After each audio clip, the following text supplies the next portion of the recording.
Hi, I'm Micah Halpern. Thank you for joining me today as I do some thinking out loud.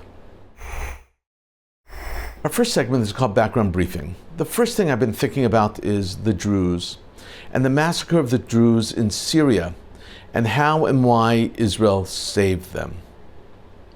There are about 1.5 to 2 million Druze in the world today. Most of them, roughly 700,000 of them, live in Syria, with about 400,000 living next door in Lebanon, and then another 170,000 living south of there in Israel. When the massacre of the Druze began in Syria, Israel stepped in. Israel intervened to stop the mass murder of innocents. Israel did not turn to diplomatic channels to resolve the Druze problem in Syria. The Jewish state used fighter jets and attack helicopters to prevent this genocide. And Israel was loudly condemned for their actions. The world shouted that Israel crossed an international border and struck targets in Syria. And in the end, despite the criticism, Israel saved the Druze of Syria. This current conflict started when a Druze religious leader was humiliated at a Bedouin checkpoint in Syria. The Druze reacted to defend their honor. The Bedouin militias responded to that. Then the new head of Syria, President al-Shara, sent an ISIS militia in Syrian uniforms, and they sided with the Bedouins against the Druze. The Druze are seen by most Muslims as apostates. Murtadun, it's called in Islamic theological terminology. They are not non-believers, they are misbelievers.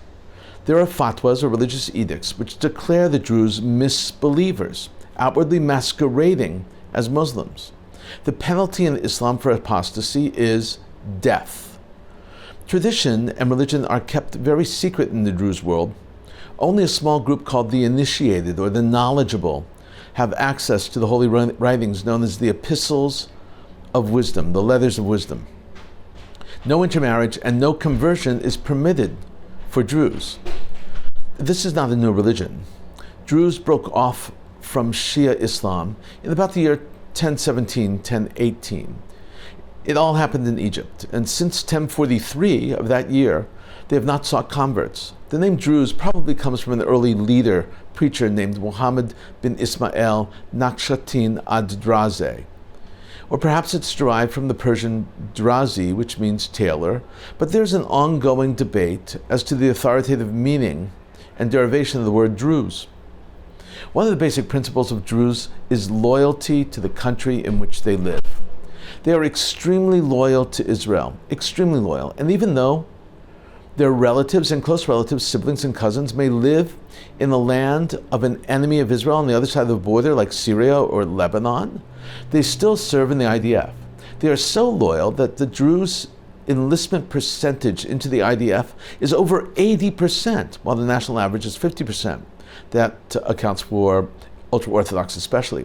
Before crypto messaging, the only way of contacting your family was to get up on a mountaintop and shout with a bullhorn to someone on the other side of the border. When the massacres began, thousands of Israeli Druze rushed and broke through the border. They ran to defend their relatives in Syria, in the area of Suwaida, it's called, it's the province of Suwaida. Israel's Prime Minister Bibi Netanyahu sent in the IDF ground forces to securely return Israel's Druze to Israel. He called in the air strikes to strike Bedouin and ISIS militias who were brutally attacking the Druze. Nonetheless, there is no doubt that hundreds of Israeli Druze remained in Syria and are defending their cousins. They're reservists in the IDF. The video footage of the massacre is horrific. It includes publicly cutting the beards and the famed mustaches of Druze clergy in front of their own people. First came the humiliation and then came the death. Over 1,000 Syrian Druze were murdered in a few days. Israel could not stand by and watch the slaughter. For Israelis, it was their brother's brother, and they were morally compelled to stop the bloodshed. Israel is sending medical supplies to the local hospital, and the U.S. helicopter was actually seen arriving to the same hospital with medical supplies also. The United States has condemned the Syrian actions. They have helped broker a ceasefire. Earlier, President Trump lifted sanctions against the new Syria. in the hope that the new Syria would undergo a direction under the new leadership and will enter a new era, emphasis on new. I'm not so sure myself. This massacre and the recent massacre of the Alawites of Syria, those who followed the religion of Syria's former dictator Bashar Assad and his father and predecessor Hafez al-Assad, do not bode well when predicting future trends for Syria. The White House, through the U.S. Special Envoy to Syria, Tom Barak, who also serves as U.S. Ambassador to Turkey, announced exactly where the Trump administration stands. On X, he urged all parties to lay down their weapons. Barak posted, and I'm quoting here, President Trump's decision to lift sanctions was a principled step offering the Syrian people a chance to move beyond years of unimaginable suffering and atrocities. The international community has largely rallied behind the nascent Syrian government, watching with cautious optimism as it seeks to transition from a legacy of pain to future of hope.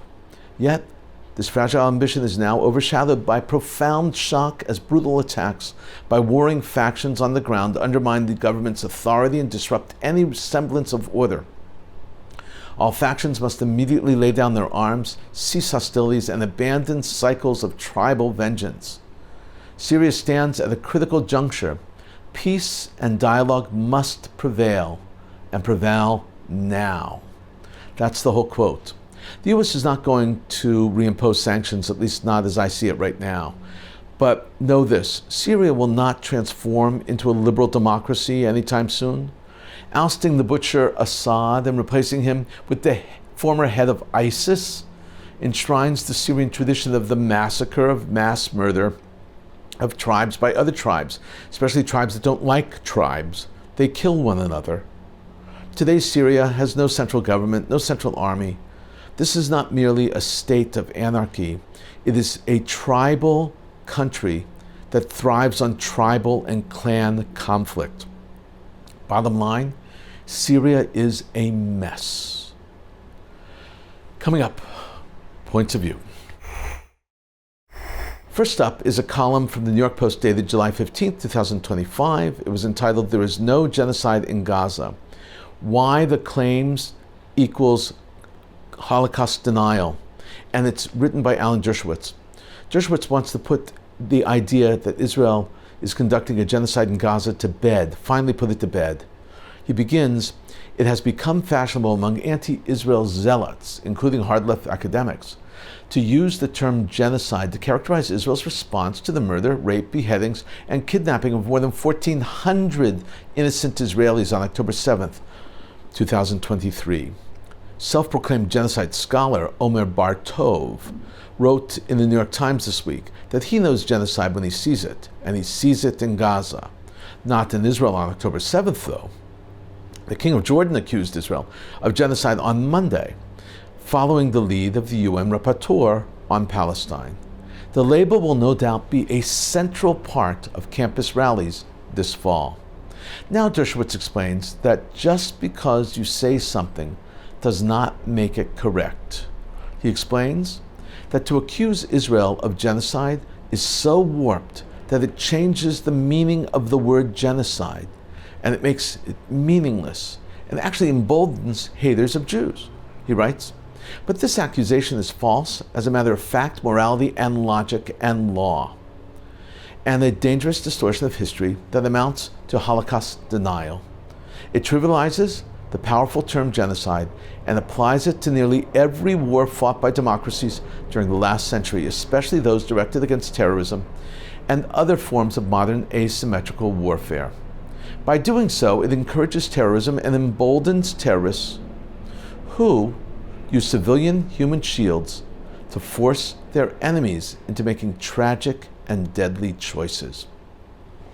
Most distressingly, it makes genocide a meaningless epithet to be invoked promiscuously by those opposed to particular wars or nations." Dershowitz explains that a genocide really is, and he describes what it is, and why Gaza is not a genocide at all. He continues, "The Holocaust was the personification of genocide.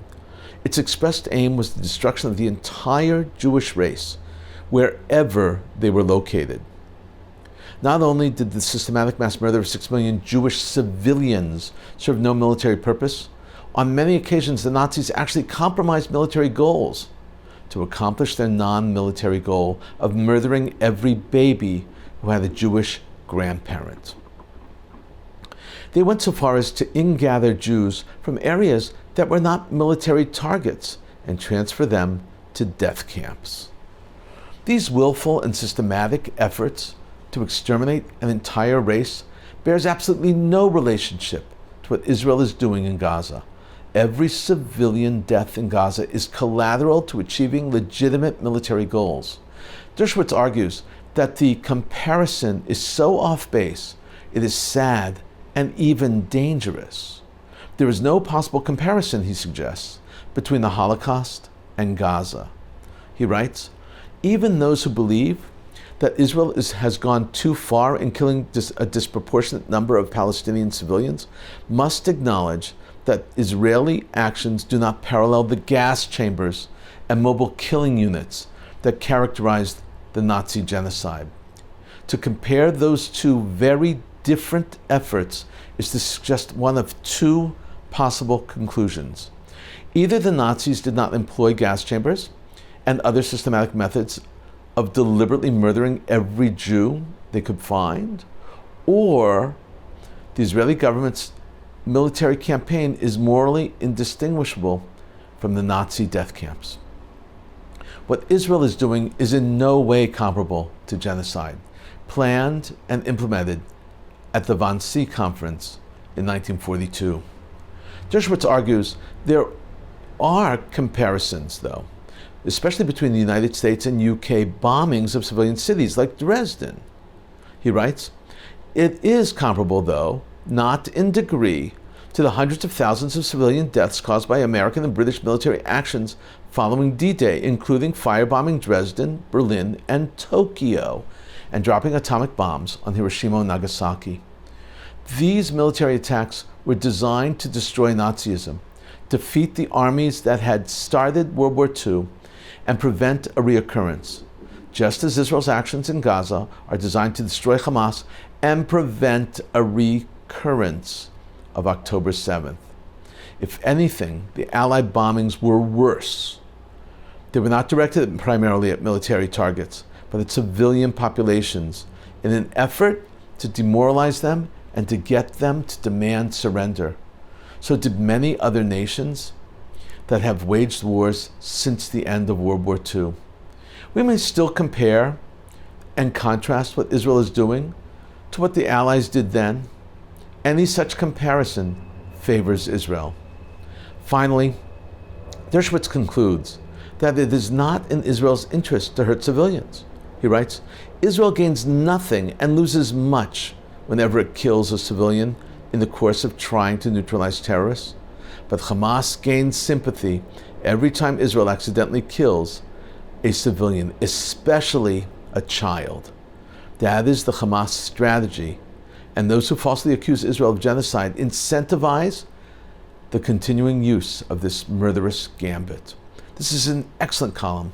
Thank you, Alan Dershowitz. Next up is an editorial from the Jerusalem Post, and it's entitled, Israel Strike on Syria, Defending the Druze and Standing Up for Justice. Editorial. Subtitled, The Decisive Action in Syria This Week is an example to the rest of the world that it is possible to intervene when a massacre or genocide is taking place. It was published on July 18th, 2025. Remember, an editorial is penned by the editorial board. There are no authors under the title. The ideas are brainstormed together, and one person is assigned to compose the editorial for everyone. The purpose of this column, this editorial, is to explain why Israel bombed Syria and to clearly state Israel's moral obligation to defend the Druze of Syria and support the government's decision to do that. This is how they begin. Media pundits and government officials around the world must have been scrambling to Wikipedia and ChatGPT and typing in Druze to get a grasp of why Israel was bombing Syria. Some clandestine Jewish cult or a rogue ally deep in Syrian territory, perhaps? they might have been surprised to discover that there was nothing Jewish or Israeli about them, aside from their bloodlines to the Druze citizens of Israel in the north. Nobody in Israel, however, needs an explanation about the Druze community and their integral but overlooked role it plays in Israeli society. Whatever slights and omissions that have been directed towards them by the Jewish majority in the country, inroads to make up for it were manifested by this week's attack to defend the besieged Druze community in the city of Sueda at the hands of the country's Islamist-led government troops.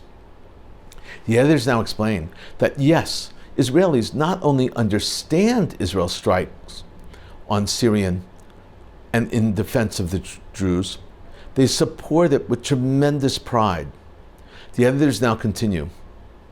Like the stunning lightning attack on Iran's nuclear capabilities last month, Wednesday's decision by Israel to intervene in Syria was a moment for every Israeli to feel pride in their country was on the side of morality and justice. Syrian government forces entered the majority Druze city of Sueda on Tuesday, claiming to administer ceasefire, agreed upon with Druze community leaders, after clashes with local Bedouin tribes left more than 100 people dead. According to multiple witnesses, the reports, however, the government forces joined with the Bedouins in attacking the Druze and civilians in the bloody rampage through the city. Druze residents of Israel desperately tried to cross the border to help their besieged relatives and called on Israel to come to their families' aid. Israel responded like it should have.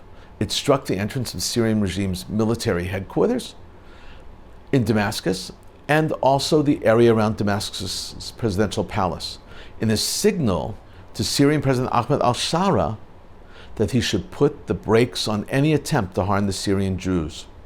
The editors quote Israeli Prime Minister and Defense Minister from a joint statement they made, which explains why they decided to act. The statement reads, "We will not allow the terrorist regime of radical Islam in Syria to harm the Druze," Prime Minister Benjamin Netanyahu and Defense Minister Israel Katz said in the joint statement. "If the regime harms the Druze, it will be harmed by us. We are committed to our Druze brothers in Israel to do everything to prevent harm to their Druze brothers in Syria, and we will take all necessary steps to maintain their security." The U.S. official response, however, was murky and tepid. Actually, they were angry at Israel for possibly upsetting the current leader of Syria. So the editors write about this. Not surprisingly, however, there was not unanimous support for Israel's magnanimous actions. The United States has been naively touting Shara and his regime as moderate peace partners, going so far as lifting sanctions on Syria that were imposed when the Assad regime was in power. U.S. Secretary of State Marco Rubio said the Trump administration was very concerned by the fighting and called on Israel to stop its offensive rather than praising it for stopping the massacre of the Druze civilians. Israeli Druze leader Sheikh Mawafik Tarif on Thursday said Druze in Israel were distrustful of Shara. "It was a mistake to lift the sanctions. He hasn't changed his stripes," Tarif said, referring to Shara's jihadist past. The editorial concludes saying that the United States should be careful with Syria, that Syria is not what they think. If the U.S. still considers Shara a future Abraham Accords partner, it could cause a rift between Washington and Jerusalem, which has been rightfully wary of jumping into bed with the new Syrian regime. That will surely be dealt with in diplomatic circles, but now, with the knowledge that Israel's warnings in the past to Shara about protecting the Druze in Syria were not just empty threats. The decisive action in Syria this week is an example to the rest of the world that it is possible to intervene when a massacre or genocide is taking place. In this instance, we are indeed a light onto the nations. Another excellent piece, this one an editorial. Thank you very much, Jerusalem Post. Coming up, commentary through cartoons where pictures tell the story. I'm going to show you 8 cartoons today. Surprisingly, they're not all negative. They're not all anti-Jewish and anti-Israel. The first cartoon is of Trump dropping a bunker buster bomb. Israel's down below, as well as Iran. Iran is holding their nuke weapons. The cartoon actually is called Out Crazy Contest. Without the title, it doesn't make a lot of sense. The artist McKay is saying that they are all crazy, and each one is out crazying the other. Second up is a cartoon portraying the heads of Iran, military as well as the Ayatollah around the table. The Grand Ayatollah asks everyone to track your Signal app for when Pete Hegseth leaks the war plans. This is very funny because Secretary of Defense did that just earlier. This next cartoon asks yes or no, no or go, regarding the bombing of Iran. Obviously, the answer was go. This cartoon parallels the fall of Iraq's Saddam Hussein with the fall of Iran's Grand Ayatollah. His theme is often spot the differences. That's what the title is often. It's all pretty obvious, 2003 and 2025. The biggest difference is that there was no toppling of the Ayatollah in 2025, like the fall of Saddam Hussein in 2003. The cartoonist has his history and facts wrong. This next cartoon depicts Iran burning and the Allies running away. On one side is Putin running, and on the other side is the leader of Belarus running also. Iran's the greatest allies, there's no question, but nothing can help Iran. Next up is another cartoon asking us to spot the differences. In this one, Israel is bombing Iran, and in the other, Israel is bombing Gaza. One, a site of nuclear issues, and the other, civilians. This next cartoon shows Iran about to shoot a rocket named Holocaust 2, the second Holocaust. This is very powerful and so true. And finally, the last cartoon for today portrays a nuclear Iran surrounded by a circle of Israeli rockets aimed right at it. In a moment, more of my own perspective and a few predictions. Continuing our discussion about massacres from the background briefing when we started the show, this massacre of the Druze was not the first massacre. Back in March, the Alawites were massacred. Syrian President Ahmed al-Shara received the final report of that massacre from the National Investigation Committee that examined the March massacre of the Alawites on the Syrian coast. According to the announcement, the president is requesting a press conference on the matter so that we go over it in public. Alongside receiving the report, Syrian reports aid has entered al-Suwaida province in the south following the ceasefire between the warring parties. Sky News Arabia reported that sources that the nuclear negotiations between Iran and Germany, Britain, and France will take place soon in Geneva. Metula Council head David Azoulay, he's the mayor, referred to the Northern Rehabilitation Plan in an interview with the Ynet studio, saying that this decision that tells everyone the same thing. It's not a good day for the North. According to him, it's a hysterical decision. Not historic. It's too little and too late. As if they're doing us a favor, he said. We don't want to be dependent on the Israeli government. Make a decision for each municipality, what suits it and what it needs. Give us 5 years of quiet to start moving forward. President Isaac Herzog condemned the attack on the Arab Party Hadash chairman, Ayman Oded, saying, I strongly condemn the violence used tonight against member of Knesset Ayman Oded in Ness Ziona. According to him, violence crossed a red line, and there's no place or justification in Israeli society, not toward the public servant and not toward any person. The use of criminal violence is not only wrong and against the law, but poses a deep threat to Israeli democracy. Those responsible for this ugly act must face the full severity of the law. And finally, 21-year-old Blessing Afrifa won the gold medal in the 200-meter race at the European Under-23 Championships in Bergen, Norway, for the second time in a row. Afrifa repeated last year's victory after crossing the finish line with a time of 20.64 seconds. In second place was Italy, and in third place was Spain. We've been thinking out loud about a lot today. Now that you know what I've been thinking, let me know what you're thinking. Tweet me at Micah Halpern. Email me at micah@jbstv.org. Tell me what you think. Before we end, let me leave you with one picante piece of information. Connie Francis recently died. She was a mega singing star. Her given name was Conchetta Rosa Maria Franco Nero. Born December 12, 1937, died July 16, 2025. She was known as Connie Francis. Connie was one of the top charting female vocalists of all time. In the late 50s and early 60s, she was huge. She amassed over 100 million record sales, placing her among the best-selling music artists in history.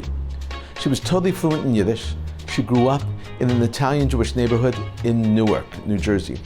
Connie Francis recorded multiple albums in Yiddish, Jewish themes, Hebrew songs. Connie graced the cover of Hadassah magazine numerous times.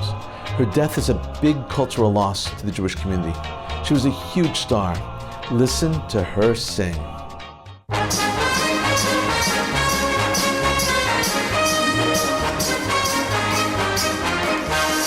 צנע צנע צנע הבנתנו חיילים במושבה הנה הנה הנה המתיצ'ה בין מבן חיילי סבא צנע צנע הבנתנו חיילים במושבה הנה הנה המתיצ'ה בין מבן חיילי סבא צנע צנע צנע הבנתנו חיילים באים לעיר הנה הנה הנה הנה בוא נהיג עלינו ומזמור יחדיו נשיר צנע צנע צנע צנע צנע צנע צנע צנע הבנתנו צנע צנע צנע צנע צנע צנע צנע צנע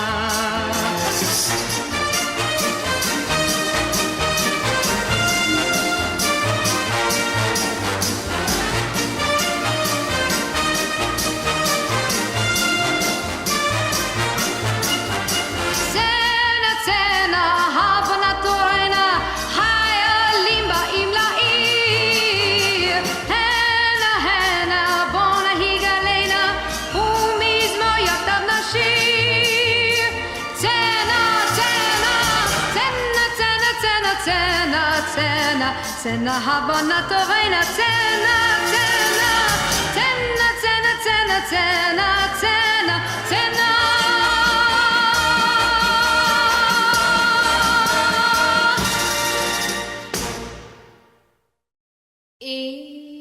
Evening shadows make me blue when each weary day is through. How I long to be with you, my happiness. Every day I reminisce, dreaming of your tender kiss, always thinking how I miss my happiness.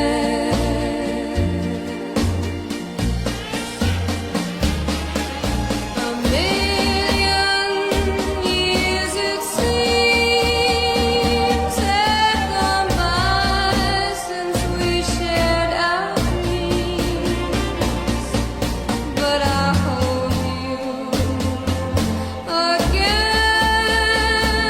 There'll be no blue memories left. Whether the skies are gray or blue, any place on earth will do, just as long as I'm with you, my happiness. Where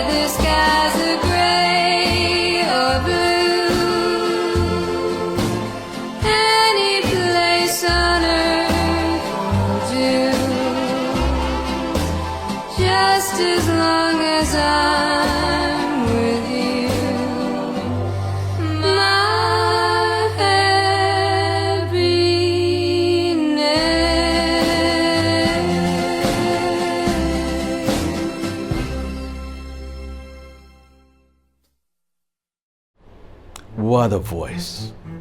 Thank you for thinking out loud with me, Micah Halpern. Let's think out loud again next week on JBS.